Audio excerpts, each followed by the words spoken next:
misalnya kita lihat nih ada satu perempuan yang kita taksir itu dia bercerai katakan atau keluarganya orang tuanya itu bercerai. Maksudnya apakah mungkin si anak itu juga maksudnya melakukan hal yang sama orang tuanya? Kecantikan penting gak sih? Maksudnya kalau gue pribadi nih kayak kecantikan itu nanti kalau udah tua emang cantik. Lu tulus sama dia.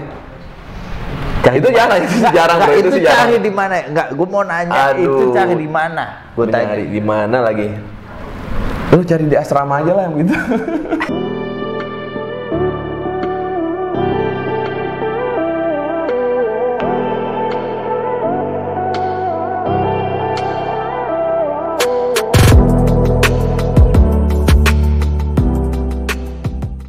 Halo guys, kembali lagi di channel Cerita Putra. Kali ini kita bakal ngebahas cara tips memilih pasangan dari sudut pandang Islam bersama Bro Fahmi lagi dan gua Bro Putra.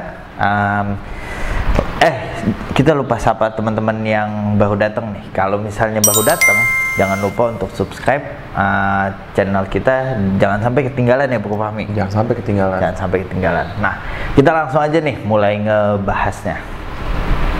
Nah, gini Bro Fahmi, kalau tips memilih pasangan itu kira-kira dari sudut pandang Islam tuh enaknya kayak gimana ya? Masalahnya kan ini kadang-kadang kalau udah nikah itu kadang-kadang biasanya suka suka bikin jadi masalah atau kadang-kadang malah ngerasa nggak cocok pas udah nikahnya. Nah, tapi gini, kita ngomongin tentang dari agama dulu nih, kan ada 4 soalnya ya. Ada tentang agama, terus juga ada tentang kekayaannya ya, ada keturunannya, sama satu lagi apa nih? Nggak cuma 4 doang deh. Nah, pokoknya gitu. Nah, kita bahas mulai dari agama dulu nih. Kalau agama itu kan biasanya kadang-kadang kita yang masih pacaran juga kadang-kadang ya udahlah masih pacaran ini, nanti kalau berlanjut nikah ya entar lihat aja entar. Maksudnya itu boleh nggak sih Bro Fahmi kira-kira? Sebenarnya yang benar begini, kalau memang lo suka misalnya sama perempuan, sebulan aja kenalan, sebulan nih, jangan lama-lama, sebulan kira-kira cocok gak sih? Untuk pacaran tuh sebulan? Iya, kalau gue sih, ya lo mau kenal kan, lo mau tahu dia kan, lo sebulan aja tahu dia gimana, cocok atau enggak. Kalau cocok ya udah nikahin gitu loh, jangan terlalu lama sih. Nanti kalau terlalu lama jadinya fitnah. Malah nanti jadi terlalu sayang malah salah juga.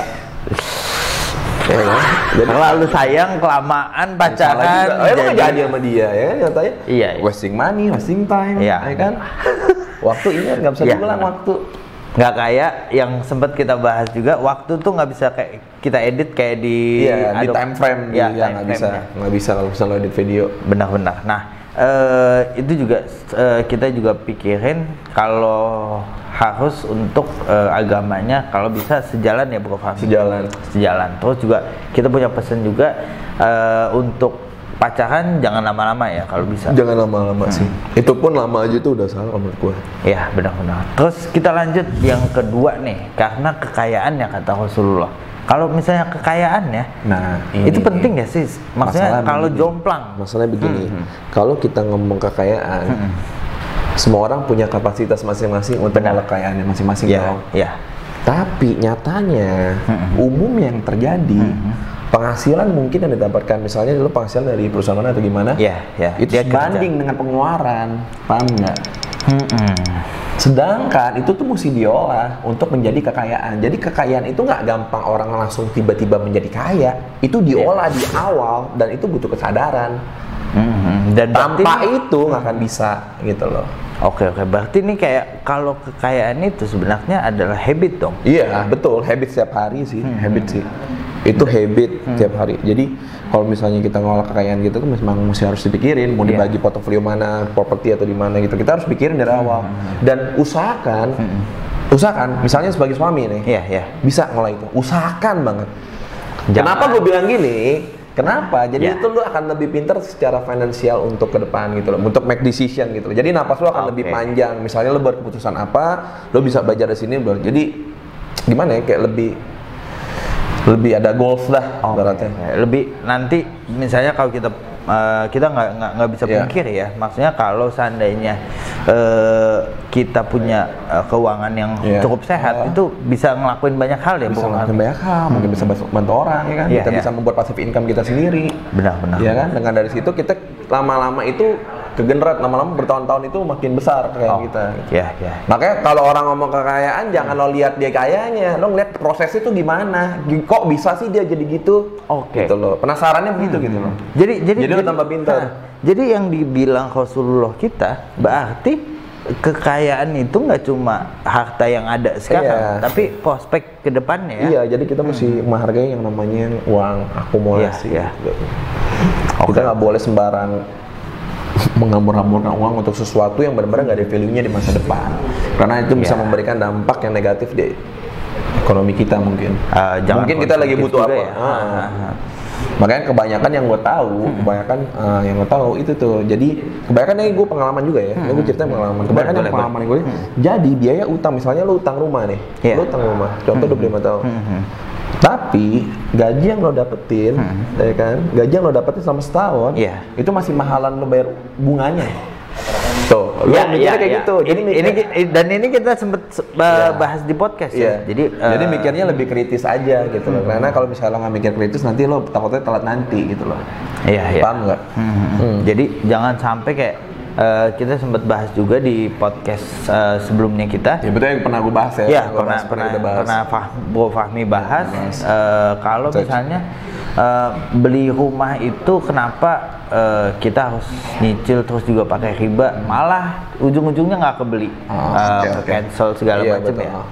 Makanya kita buat ini nih kan awalnya secara agama ya. Tapi kita korelasiin aja yang mungkin terjadi di daily active sehari-hari.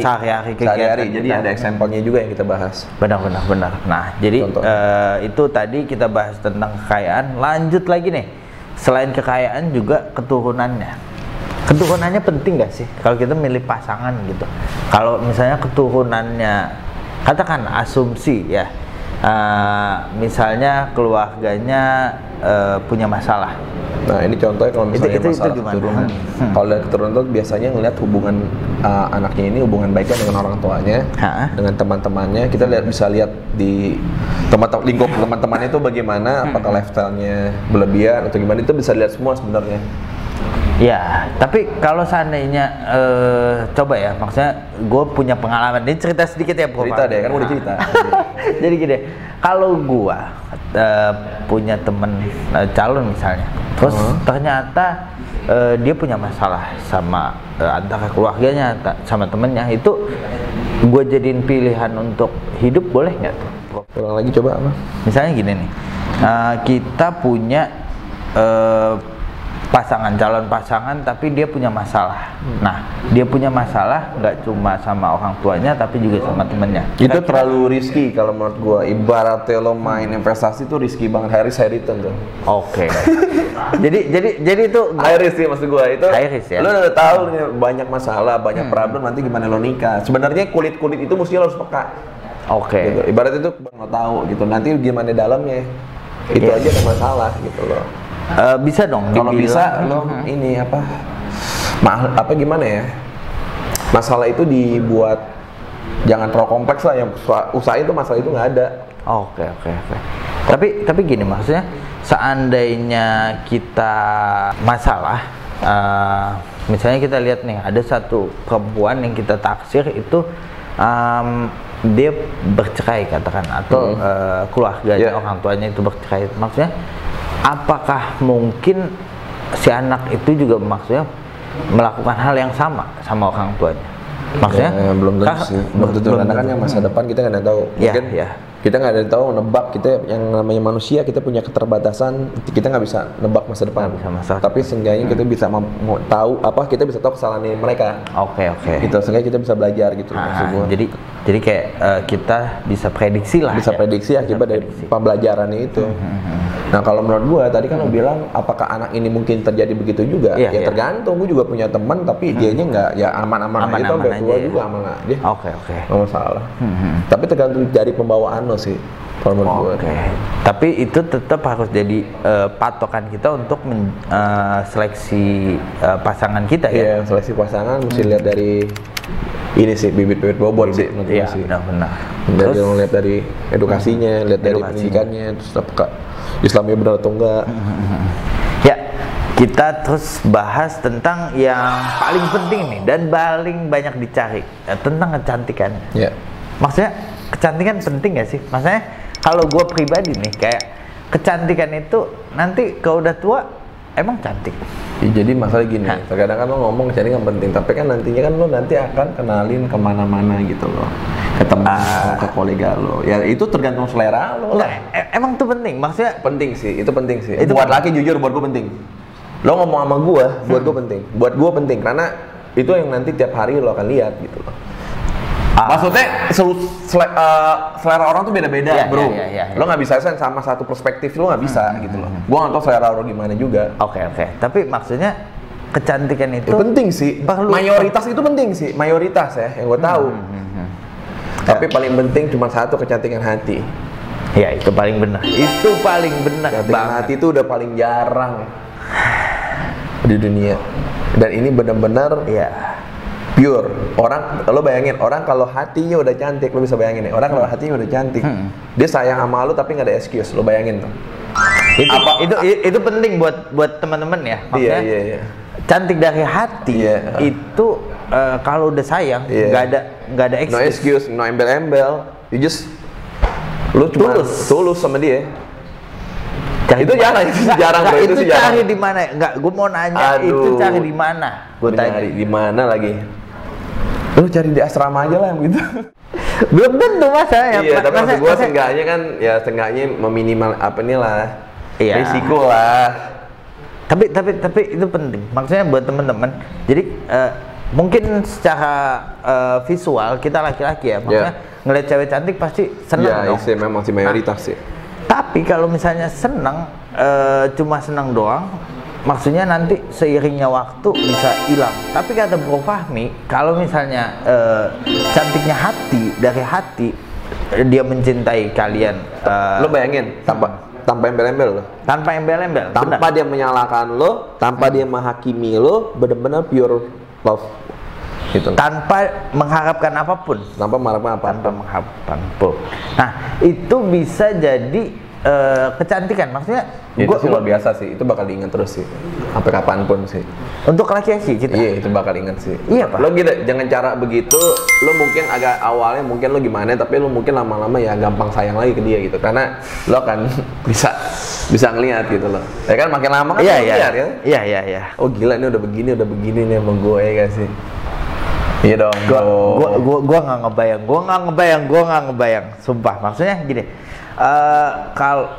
Tapi maksudnya gue nggak tahu ya. Maksudnya karena teman-teman gue banyakan cowok. Maksudnya gue nggak terlalu tahu dan gue belum tahu maksudnya pasangan yang benar-benar dapet kecantikan dari hati itu kayak gimana. Tapi kita doain buat teman-teman juga yang penonton sama termasuk gue juga mungkin. Doain diri sendiri ya. Doain diri sendiri. Jadi kayak semoga dapet jodoh yang hatinya cantik gitu. Hati yang cantik ini related sama agama. Maksudnya kayak di pesan Rasulullah, kalau misalnya kita pilih agamanya lengkap semua, bahwa apa yang kita cari kayak kekayaan, keturunan, terus kecantikan itu dapat semua. Itu mungkin tips dari kita ya. Tips dari kita untuk hari ini. Hari ini. Nah, kira-kira ada lagi nggak Bro Fahmi? Itu aja sih. Itu aja. Paling penting sih, poin paling penting. Itu tadi perlu diingat tuh buat teman-teman, cari yang hatinya cantik. Jangan lupa itu. Nah, mungkin sekian aja dari kita ya. Video kita. Jangan lupa buat teman-teman yang udah nonton sampai sini, kita ucapkan terima kasih dan jangan lupa untuk subscribe, like, komen, dan share. Dan sampai jumpa di video selanjutnya Cerita Putra. Kita pamit dulu. Ciao. Bye.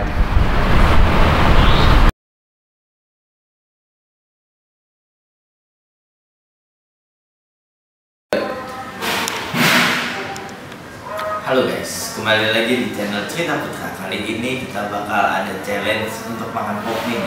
Nah, kita mau lihat siapa yang paling cepet.